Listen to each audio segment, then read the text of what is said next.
பாடறியே படிப்பறியே பள்ளிக்கூடம் தானறியேன் ஏடறியேன் எழுத்தறியேன் எழுத்துவனான் அறியேன் பாடறியேன் படிப்பறியேன் பள்ளிக்கூடம் தானறியேன் ஏடறியேன் எழுத்தறியேன் எழுத்துவனான் அறியேன் பாடறியேன் படிப்பறியேன் பள்ளிக்கூடம் தானறியேன்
தரணியா, நீங்க பாடினதுல நானே கன்ஃபியூஸ் ஆயிட்டேன் பாத்தீங்களா? அவ்வளோ அழகா பாடினீங்க.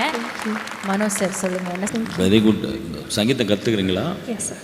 பியூட்டிஃபுல். அதாவது உங்கள் அகாரம் பிளேஸ்மெண்ட்ஸ் எல்லாம் பியூட்டிஃபுல்லாக இருந்தது. பல்லவி கொஞ்சம் இன்னும் கொஞ்சம் த்ரோ பண்ணலாம். அதாவது பேஸ் போர்ஷன்ஸ் எல்லாமே கொஞ்சம் மைக் கிட்ட வைக்கணும். இன்னும் கொஞ்சம் அந்த டைனமிக்ஸ் கொண்டு வரதுக்கு அந்த சரணத்தில் அந்த கொஞ்சம் அகாரம் கொஞ்சம் ஸ்லோவாக வரலாம். எல்லாமே சங்கீதம் தான், அதுக்கு கீழே வந்து போகிறீங்க இல்லையா, அது கொஞ்சம் செட்டில்டாக நீங்கள் அது பாடினீங்கன்னா இன்னும் பியூட்டிஃபுல்லாக இருக்கும். இறைவன் நல்ல வாய்ஸ் கொடுத்துருக்காரு. கொஞ்சம் நல்ல அது வந்து நீங்கள் ப்ராக்டிஸில் வைங்க.